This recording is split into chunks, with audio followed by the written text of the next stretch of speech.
인도는 세계에서 가장 오래된 문명 중 하나를 보유한 나라로 그 역사는 무려 5,000년을 넘어갑니다. 타지마할과 레드포트, 그리고 웅장한 여러 성체와 같은 고대 유적들은 찬란했던 왕조들의 영광을 오늘날까지 전하고 있습니다. 이 나라는 다양한 문화와 종교, 언어가 뒤섞인 거대한 용광로이기도 합니다. 히말라야의 장엄한 봉우리부터 고아의 햇살 가득한 해변까지 인도는 그 아름다움과 다채로움으로 언제나 여행객들을 매료시킵니다. 하지만 인도는 화려한 축제와 매혹적인 문화유산만으로 이루어진 나라가 아닙니다. 그 이면에는 아름다움 뒤에 숨겨진 어두운 비밀과 누구도 쉽게 들여다보지 못하는 구석들이 존재합니다. 세계에서 가장 많은 여성 성폭력 사건이 발생하는 나라라는 냉혹한 현실부터 세계 최대 슬럼가인 다라비의 음침한 골목들, 그리고 손만으로 음식을 먹는 문화 등 다양한 현상이 그 속에 자리하고 있습니다. 지금부터 다음과 같은 22번의 기이한 면모를 통해 인도의 어두운 이면을 살펴보겠습니다. 세계에서 가장 오염된 강, 북인도 히말라야에서 발원해 방글라데시 동남부까지 흐르는 겐지스강은 힌두교에서 인간의 죄를 씻어주는 신성한 강으로 여겨집니다. 약 4억 명의 인도인이 이 강의 물을 사용하지만 동시에 막대한 산업 폐기물과 사람 가축의 생활 하수가 이곳으로 흘러 들어갑니다. 겐지스강의 오염 수준은 순례객이 몰리는 5월과 6월에 특히 심해집니다. 수천 명이 강으로 몰려들어 물을 마시거나 목욕을 하는데 신성한 강물이 죄를 씻어줄 것이라 믿기 때문입니다. 강가에는 사람들이 안전하게 물을 마실 수 있도록 넓은 계단과 고정된 그물, 난간 등이 설치되어 있습니다. 강가의 기념품 가게들은 강물을 담아 가져가려는 사람들을 위해 플라스틱 병을 판매하기도 합니다. 매년 약 50만 명의 순례객이 리시케시를 찾지만 이 도시의 하수 처리 시설은 겨우 7만 8천 명만을 감당할 수 있습니다. 정부가 설치한 공중 화장실은 비만 조금 내려도 넘쳐 강으로 직접 흘러 들어가곤 합니다.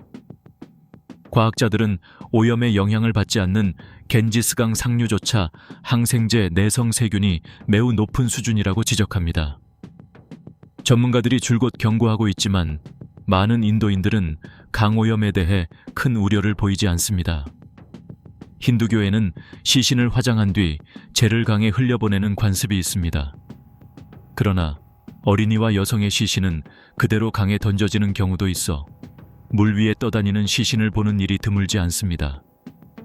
이처럼 오염이 심각한데도 일부 사람들은 병이 나면 겐지스강을 찾아가 물을 마시고 기도하며 치유를 기대합니다. 죄를 지은 사람들 역시 강에서 목욕하면 죄가 씻긴다고 믿습니다. 세계에서 소득 불평등이 가장 큰 나라, 후룬 연구소가 발표한 2024년 세계 부호 명단에 따르면 인도에는 현재 271명의 억만장자가 있으며 중국 814명, 미국 800명에 이어 세계 3위입니다. 무케시, 암바니, 고탐 아다니, 사잔 진달과 같은 산업 재벌들이 제프 베이조스, 일론 머스크와 같은 세계적 부호의 반열에 오르고 있습니다.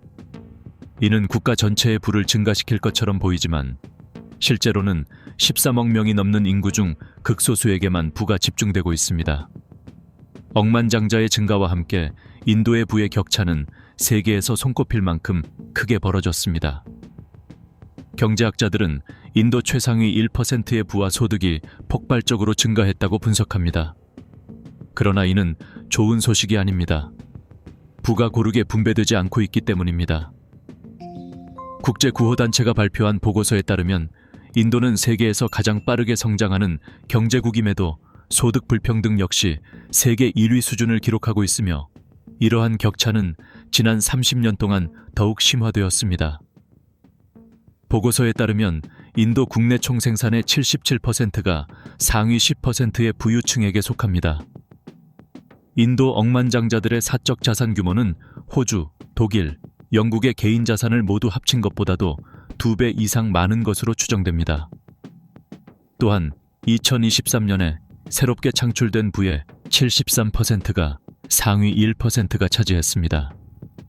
여기에 더해 인도의 보건의료 체계는 매년 약 6,300만 명을 의료비 부담으로 빈곤층으로 내몰고 있습니다. 연줄 자본주의와 상속으로 부를 늘리는 사람들은 더욱 빠른 속도로 부유해지는 반면 가난한 사람들은 기본 임금을 벌기 위해 고군분투하며 양질의 교육과 의료 서비스조차 제대로 이용하기 어렵습니다. 손으로 먹기. 전 세계 곳곳에서는 각기 다른 방식으로 음식을 즐겨왔습니다. 인도에서는 식기를 사용하지 않고 손으로 음식을 먹는 것이 일반적입니다. 어떤 사람들에게는 낯설게 느껴질 수 있지만 수십억 명에게 손으로 먹는 문화는 매우 실용적일 뿐 아니라 깊은 전통과 연관된 중요한 식문화입니다. 이 관습은 수천 년 전에 시작되었으며 각 손가락이 흙, 물, 불, 바람, 공간이라는 5가지 요소를 상징한다는 고대의 가르침에서 비롯되었습니다. 이러한 상징적 의미가 더해지면서 손으로 먹는 행위는 단순한 섭취 과정이 아니라 음식 준비와 식사의 한 부분으로서 영적인 의미를 지니게 되었습니다. 많은 사람들은 손으로 음식을 직접 만질 때 음식의 풍미를 더욱 온전히 느낄 수 있다고 믿습니다. 또한 손으로 먹는 것은 음식과 음식을 만든 이들에 대한 존중의 표현으로 여겨집니다. 오른손은 깨끗함을 상징해 식사에 사용되며 왼손은 다른 용도로 사용되기 때문에 식사에 쓰지 않는 것이 원칙입니다. 인도의 카스트 차별. 인도는 문화, 종교, 인종, 언어가 매우 다양하게 공존하는 나라입니다. 9,660만 명의 신자를 가진 힌두교는 인도의 사회 구조를 형성하는 데 중요한 역할을 하고 있습니다. 카스트 제도, 즉 바르나 체계는 인도 사회의 복잡하고도 오래된 요소로 직업 혈통 사회적 지위에 따라 계급을 나누는 구조입니다. 이 제도는 1947년에 공식적으로 폐지되었지만 결혼과 교육은 물론 취업과 경제적 기회에 이르기까지 인도 생활 전반에 여전히 깊은 영향을 미치고 있습니다. 바르나 체계의 주요 4계급은 다음과 같습니다. 성직자 계층인 브라만, 귀족과 전사 계층인 크샤트리아, 장인 상인 농부 계층인 바이시아, 그리고 노동 계층인 수드라입니다. 이와 별도로 경전에서 공식적으로 인정되지 않은 5번째 계급인 달리트가 존재하는데 이들은 사회 밖에 있는 계층으로 간주되며 쓰레기 처리와 같은 부정한 업무를 담당합니다. 카스트 제도는 인도의 발전을 가로막는 가장 큰 장벽 중 하나입니다. 최근 조사에 따르면 카스트 기반 차별은 줄어들기는커녕 오히려 악화되고 있습니다. 2022년 인구조사에서는 하층 카스트, 특히 달리트 계층이 교육, 보건, 취업 기회 등 다양한 기준에서 가장 낮은 수준에 머무르고 있는 것으로 나타났습니다. 도시와 농촌을 가리지 않고 하층 계급을 대상으로 한 사회적 불평등이 계속 발생하고 있어 현대 인도 사회의 긴장이 여전히 심각함을 보여줍니다. 세계에서 가장 큰 빈민가. 여러분은 영화 슬럼독 밀리어네어를 본 적이 있나요? 아래 댓글로 알려주세요. 인도의 금융중심지 뭄바이에 위치한 다라비 빈민가는 약 100만 명이 거주하는 곳입니다. 다라비의 면적은 미국 뉴욕시의 센트럴파크 면적의 4분의 3에 해당합니다. 이곳은 2008년 아카데미상을 수상한 데니 보일 감독의 영화 슬럼독 밀리어네어의 배경으로 사용되기도 했습니다. 관광객들은 혼자서 다라비에 들어가는 것을 피하라는 안내를 받는데 길을 잃거나 도난 범죄의 위험에 노출될 수 있기 때문입니다. 빈민가는 주로 낡고 허름한 집들과 더럽고 좁은 골목들로 이루어져 있습니다. 다라비는 오랫동안 뭄바이 중심부의 빈곤을 상징하는 지역으로 여겨져 왔습니다. 주민들은 개인 화장실을 가지고 있지 않으며 가구 100곳당 화장실 하나만 있는 것으로 추정됩니다. 면적은 작지만 다라비의 인구 밀도는 뭄바이 다른 지역의 10배에 달합니다. 주민들은 위생 상태가 매우 열악한 환경에서 생활하며 하루하루 어려움과 마주합니다. 그들은 집 바로 앞에서 옷을 빨고 요리하고 목욕하며 온갖 생활 활동을 이어갑니다. 도자기 공방 근처에서는 가마의 열기와 짙은 검은 연기 속에 사람들이 살고 있습니다. 최근 억만장자 고탐 아다니의 회사가 이곳의 재개발 사업을 위해 6억 13만 달러 규모의 입찰을 따내면서 다라비는 대대적인 재정비가 예정되어 있습니다. 주민들은 오랫동안 불결했던 생활 환경이 정비되길 바라면서도 이러한 변화가 자신의 삶과 생계에 어떤 영향을 미칠지 우려하고 있습니다. 인도의 결혼제도는 전통과 현대, 그리고 여러 문제점이 복잡하게 얽혀있는 구조입니다. 한편으로는 가족 간의 유대, 문화적 가치, 공동체 정체성의 유지라는 의미를 지니지만 다른 한편으로는 개인의 목소리가 억눌리고 행복이 오래된 관습에 희생되는 어두운 면도 존재합니다. 인도 결혼의 오랜 특징 중 하나는 종교, 사회적 지위, 경제적 요소 등을 기반으로 한 가족 주도의 중매 결혼입니다. 이러한 결혼 방식은 안정과 조화를 가져오는 장점이 있지만 선택의 자유를 제한하고 개인적 행복을 희생하게 만들 수 있습니다.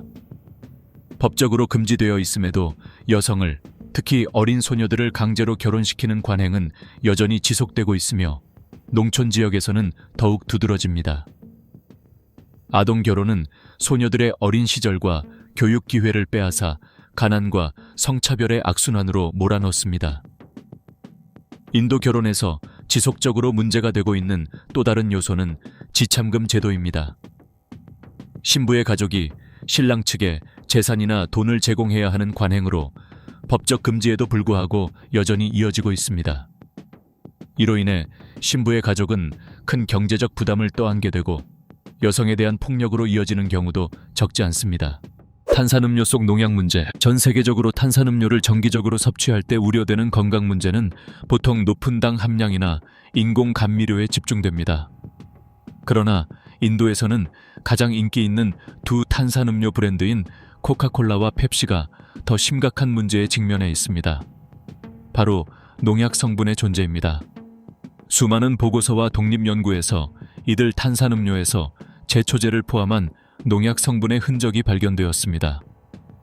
이러한 결과는 소비자 안전에 중대한 우려를 불러일으켰고 식품업계의 투명성에 대한 의문을 제기했습니다. 2000년대 초 과학환경센터는 코카콜라와 펩시를 포함한 여러 탄산음료 브랜드를 검사했습니다. 그 결과 일부 샘플에서 높은 수준의 농약이 검출되었고 이는 대중의 거센 반발과 더 엄격한 규제 요구로 이어졌습니다. 코카콜라와 펩시는 이러한 주장에 대해 강하게 반박하며 자사의 제품이 인도 및 국제 안전 기준을 모두 충족한다고 주장했습니다. 또한 검출된 농약 수치는 규제기관이 허용한 범위 안에 있다고 강조했습니다. 그러나 많은 소비자와 보건 전문가들은 식품과 음료에 어떤 형태로든 농약 성분이 포함되는 것은 용납할 수 없다고 믿습니다. 이후 진행된 연구들은 상이한 결과를 내놓아 위험의 정도에 대해 명확한 결론을 내리기 어렵게 만들고 있습니다. 세계에서 가장 대기오염이 심각한 도시. 이들 도시 중 특히 뉴델리는 주변 지역의 농작물 소각으로 인해 가장 심각한 오염을 겪고 있습니다.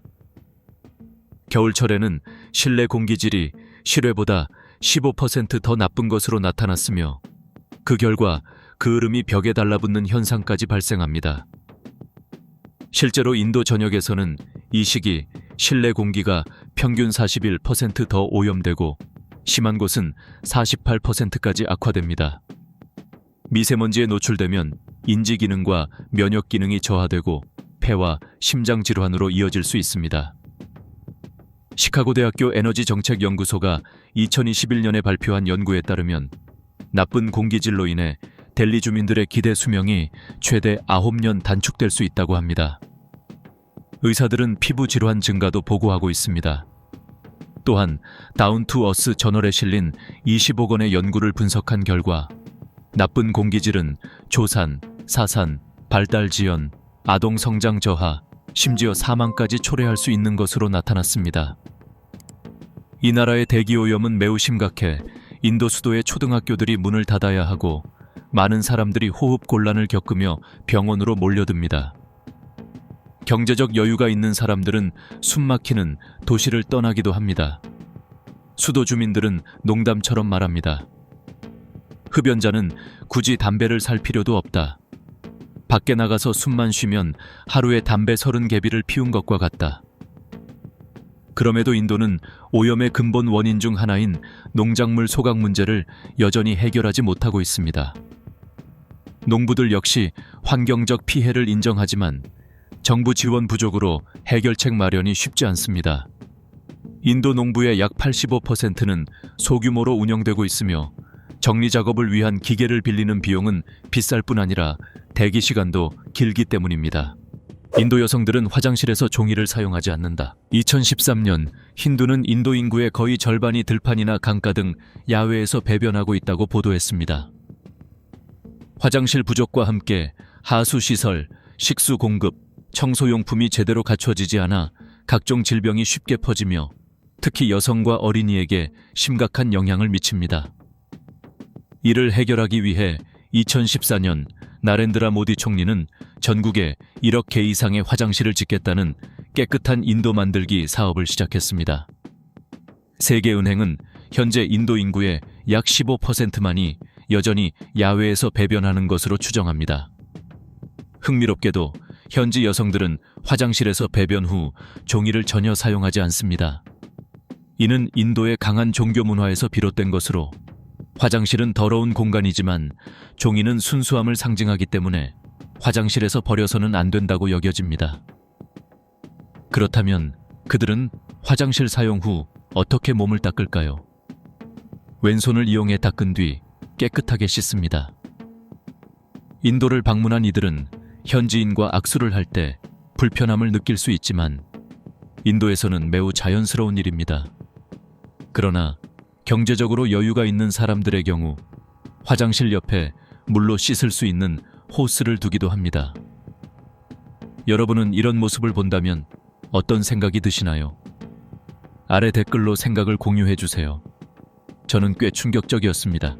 세계에서 가장 빠른 인구 증가율. 인도의 인구는 빠른 속도로 증가하고 있으며 증가율에서는 세계 1위, 전체 인구 규모에서는 중국 다음인 2위에 올라 있습니다.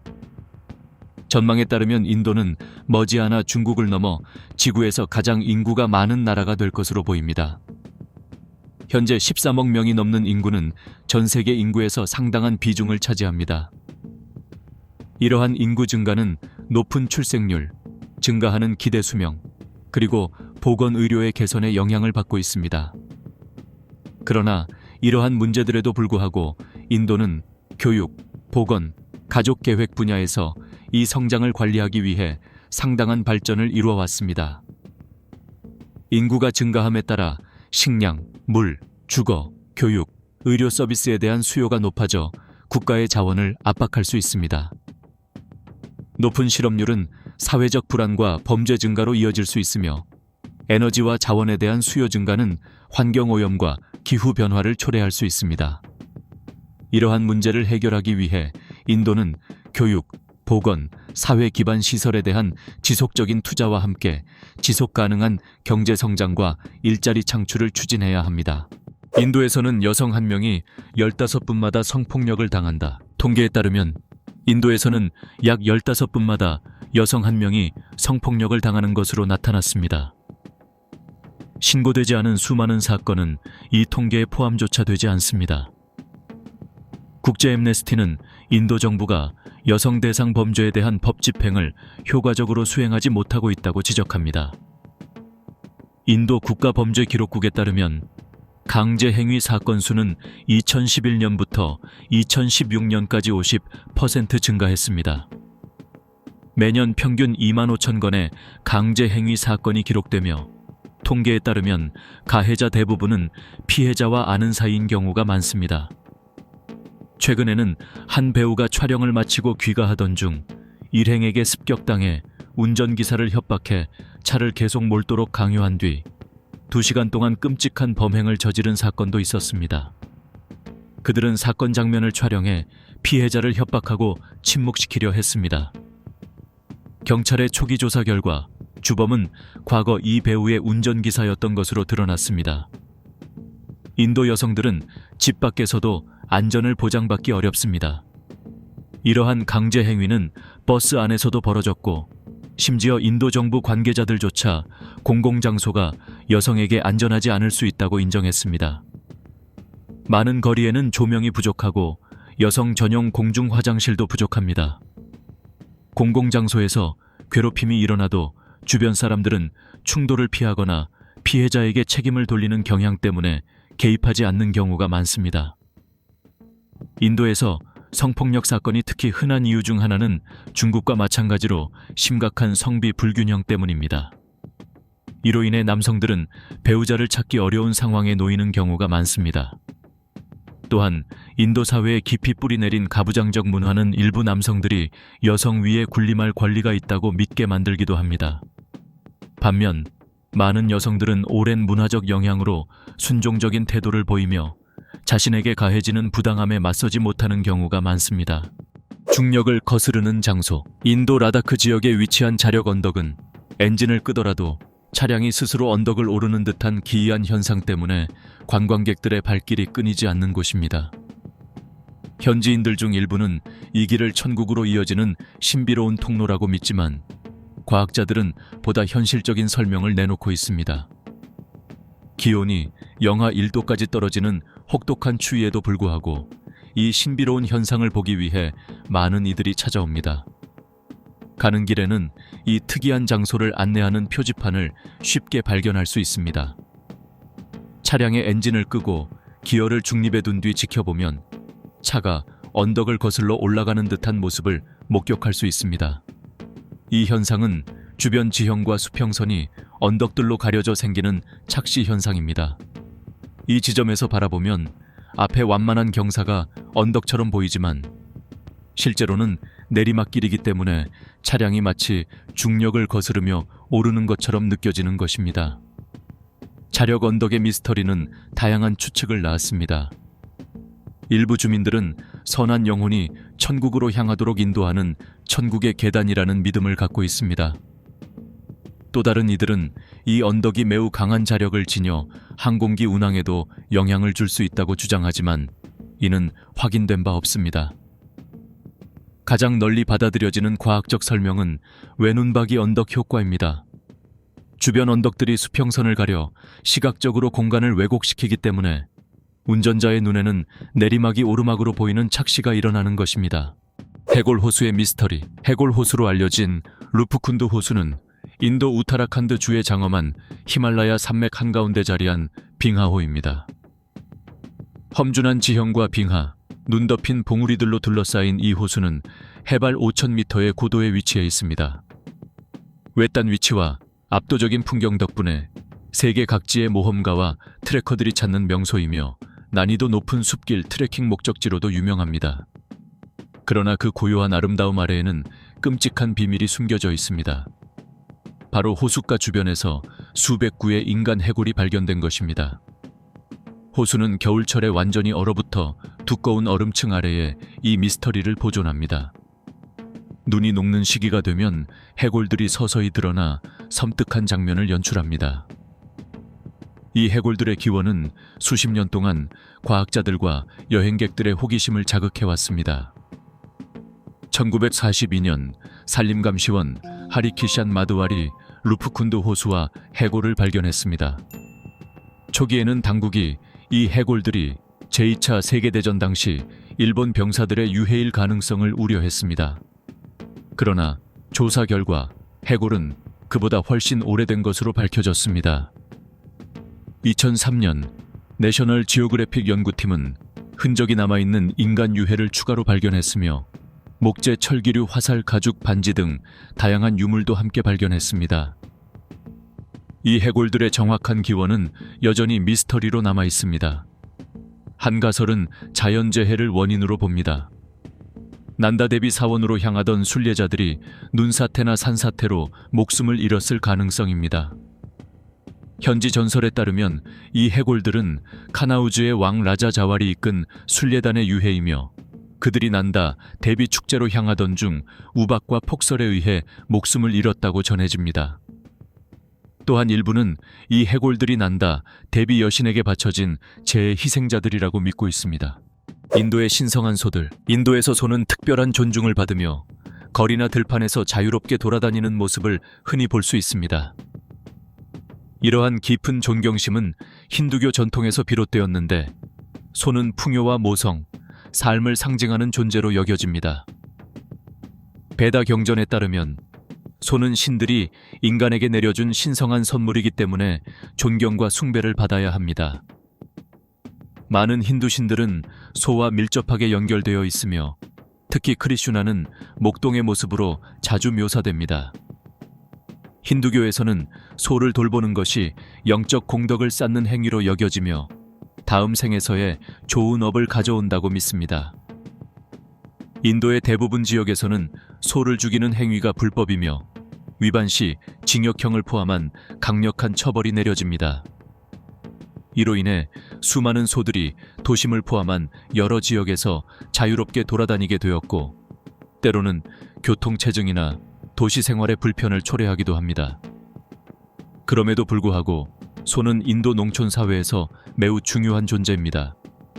우유는 인도 식단의 주된 식품이며 소는 농경지에서 쟁기를 끄는 데에도 사용됩니다. 또한 소의 배설물과 소변은 전통적인 힌두 의식에서 활용되며 정화에 힘이 있다고 믿어집니다. 쥐의 사원, 카르니마타 사원은 힌두 여신 카르니마타에게 봉헌된 중요한 성지입니다. 비카네르에서 남쪽으로 약 30km 떨어진 곳에 위치하며 인도 분할 이후 힝글라즈 지역 접근이 어려워진 뒤로는 자란 사그리 공동체의 중요한 순례지가 되었습니다. 이 사원을 유명하게 만드는 이유는 바로 쥐의 사원이라는 별명입니다. 이곳에는 카바사라고 불리는 신성한 쥐 수천 마리가 사원 곳곳에 서식하고 있어 세계 각지의 순례자와 관광객들이 찾아옵니다. 이 쥐들은 사원의 주방, 옆방, 테라스 공간까지 자유롭게 돌아다니며 방문객들은 다양한 음식을 그들에게 제공합니다. 카르니마타 신상 근처에 모여있는 쥐들은 코코넛이나 우유 같은 공약물을 즐기며 다른 쥐들은 곡물, 과일, 채소, 물 등을 먹습니다. 사원은 고양이 같은 포식자로부터 쥐들을 보호하기 위해 경비 인력을 두고 있습니다. 흥미로운 점은 이 신성한 쥐들이 사람들과의 접촉에 매우 익숙하다는 것입니다. 사원에 앉아있는 순례객들의 무릎 위나 어깨 위로 올라오는 경우도 흔하며 이 쥐들은 방문객이 손에 든 음식이나 사제들이 사용하는 접시에 담긴 음식을 거리낌 없이 함께 먹습니다. 이 쥐들과 음식을 나누는 것은 큰 영광으로 여겨집니다. 사원의 규율에 따르면 쥐를 실수로 다치게 하거나 죽일 경우 순례자는 반드시 순금 또는 순운으로 만든 쥐 조각상을 바쳐야 합니다. 이 전통은 이 특별한 생명체들에 대한 깊은 존중과 사랑을 상징합니다. 현재 이 사원에는 약 2만 마리의 쥐가 살고 있으며 사원 직원들은 그들을 가족처럼 돌보고 있습니다. 개구리 결혼식. 개구리 결혼식은 인도 아삼 지역에서 전해 내려오는 독특한 전통입니다. 이 의식은 비를 기원하기 위해 건조한 여름철에 진행됩니다. 마을의 사제나 어른의 안내에 따라 개구리 2마리를 잡아 깨끗이 씻은 뒤 아삼 전통의 홀레 복장을 입히고 화장을 해 올립니다. 이후 개구리들을 단상 위에 올려놓고 붉은 실로 서로 묶습니다. 사제는 비의 신에게 축복을 구하는 기도를 올립니다. 암컷 개구리의 이마에는 붉은 가루를 바르는데 이는 그녀가 수컷 개구리의 아내가 되었음을 상징합니다. 기도가 끝나면 두 개구리는 근처 연못이나 가을에 풀어줍니다. 풀어준 뒤에도 두 개구리가 함께 머물면 비의 신이 기도를 받아들였다는 뜻이며 곧 비가 내릴 것이라고 믿습니다. 개구리 결혼식은 아삼 지역의 관습과 민간 전승에 깊이 뿌리 내린 전통으로 두 개구리를 결혼시키면 힌두 신화에서 비의 신으로 알려진 바루나 데브타를 달래어 농사에 필요한 비를 불러온다고 믿는 데서 비롯되었습니다. 아삼 전통에 따르면 선조들의 시 속에는 개구리의 울음소리가 짝짓기철에 들리면 비가 내린다는 내용이 있으며 농부들이 구름과 소통한다는 표현도 등장합니다. 개구리 결혼식은 자연의 힘을 향한 아삼 사람들의 깊은 신앙과 풍년을 바라는 마음을 보여주는 상징적 의식입니다. 여러분은 개구리 결혼식에 대해 어떻게 생각하시나요? 아래 댓글로 의견을 나눠주세요. 비의 수도, 많은 사람들이 잦은 이슬비로 유명한 영국을 국가의 상징적인 비도시로 떠올릴지도 모릅니다. 그러나 실제로 지구에서 가장 비가 많이 내리는 곳이라는 타이틀은 인도의 작은 마을 마우신람이 차지하고 있습니다. 이곳은 연평균 간구량이 최대 467인치, 즉 약 11천만 872mm에 달하며 런던의 23인치와 비교하면 2배에 달하고 1985년 뉴욕시의 기록인 46.6인치를 훨씬 웃도는 수치입니다. 덕분에 마우신람은 기네스북에 지구에서 가장 비가 많이 내리는 곳으로 등재되었습니다. 이 마을은 인도 북동부의 산악지역에 자리하고 있습니다. 1985년 마우신람은 무려 26,000mm, 즉 1,000인치가 넘는 기록적인 간구량을 경험했는데 이는 하루 동안 하늘에서 떨어지는 물만으로도 욕조 10개를 가득 채울 수 있는 양입니다. 인도의 몬순 시즌은 5월부터 10월까지 약 6개월간 지속되며 전국에 폭우를 몰고 옵니다. 그러나 마우신람은 특히 6월과 7월에 정점을 이루며 이 2달 동안의 평균 간구량은 최대 275인치, 약 7m에 달합니다. 이러한 폭우 속에서 현지 주민들은 독특한 생활 방식을 개발하며 적응해왔습니다.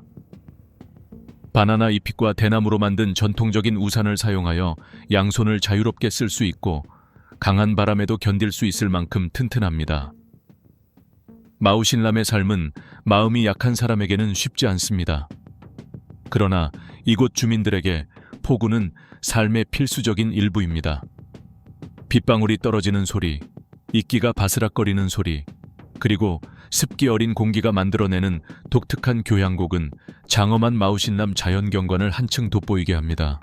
우유의 중요성. 우유와 유제품은 인도 식단에서 중요한 역할을 담당합니다.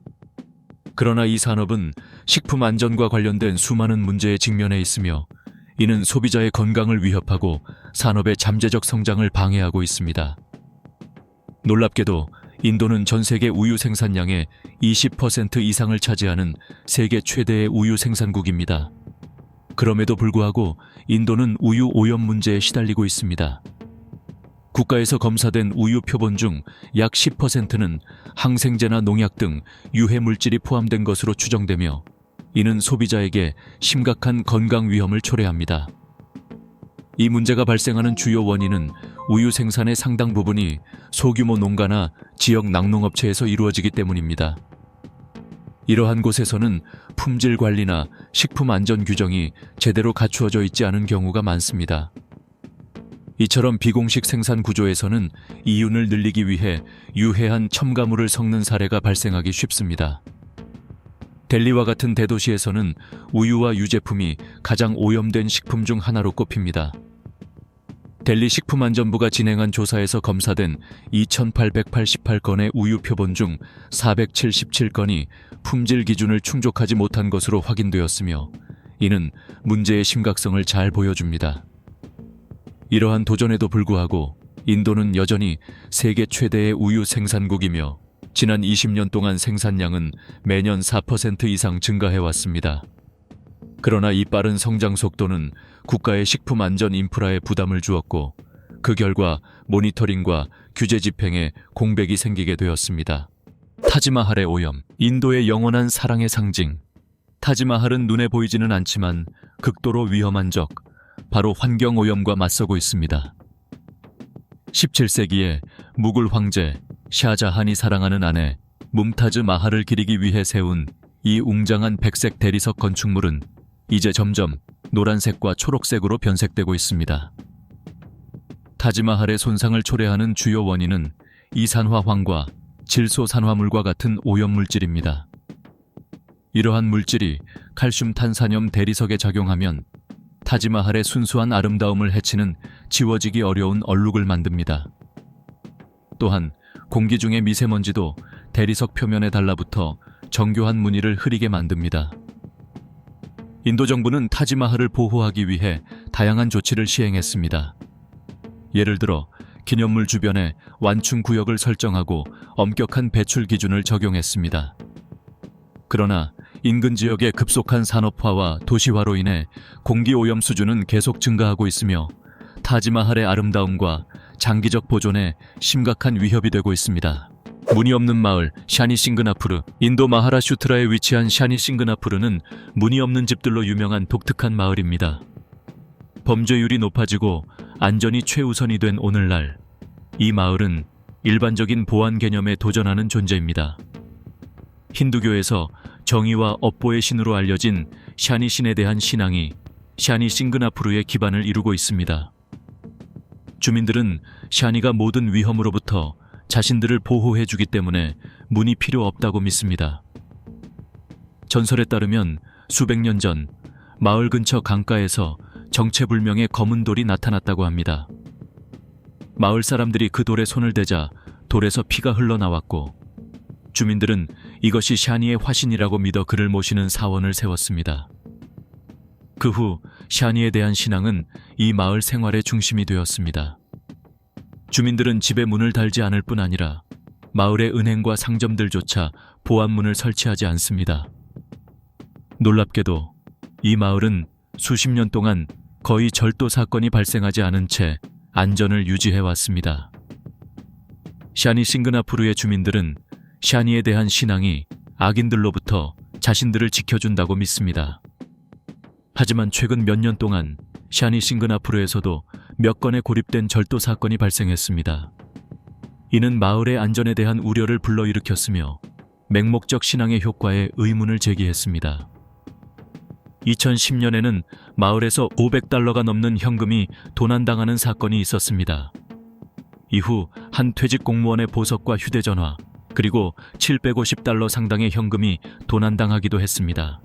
힌두 사원. 인도에는 전 세계 12억 명의 힌두교인 중 11억 명 이상이 거주하고 있어 사원의 나라라는 별칭을 얻고 있습니다. 인구의 94% 이상이 힌두교를 신봉하는 인도는 약 300만 개에 달하는 사원을 보유하고 있으며, 새로운 사원이 계속해서 세워지면서 그 수는 끊임없이 증가하고 있습니다. 인도의 힌두 사원은 규모와 양식이 매우 다양합니다. 웅장하고 화려한 사원부터 작고 소박한 사원까지 그 형태가 다양하며, 각 사원은 지역 공동체의 신앙과 문화적 가치를 반영한 독특한 아름다움을 지니고 있습니다. 그러나 모든 사원의 공통된 목적은 사람과 신, 그리고 신성한 영혼을 연결하는 것입니다. 인도는 힌두교에 대한 깊은 존경심을 보여주는 나라입니다. 그 대표적인 예가 성스러운 도시 바라나시로 23천 개의 힌두 사원이 자리하고 있으며, 공동체를 위한 신앙의 장소를 세우고 유지하려는 강한 의지를 보여줍니다. 힌두 사원뿐만 아니라 인도에는 30만 개가 넘는 모스크가 있어 무슬림 공동체를 위한 종교 활동도 활발히 이루어지고 있습니다. 이러한 다양한 종교 건축물은 인도의 풍부한 문화와 다양한 신앙의 모습을 증명합니다. 이제 우리는 인도의 어두운 면을 살펴보았습니다. 여러분은 이런 점들에 대해 어떻게 생각하시나요? 아니면 인도를 직접 방문해 경험해보고 싶으신가요? 만약 이 주제 외에 다른 주제를 다루었으면 좋겠다면 댓글로 의견을 남겨주세요. 저희 영상 시청해주셔서 감사합니다. 최신 영상을 놓치지 않으려면 좋아요, 공유, 구독도 잊지 마세요. 다음 영상에서 만나요.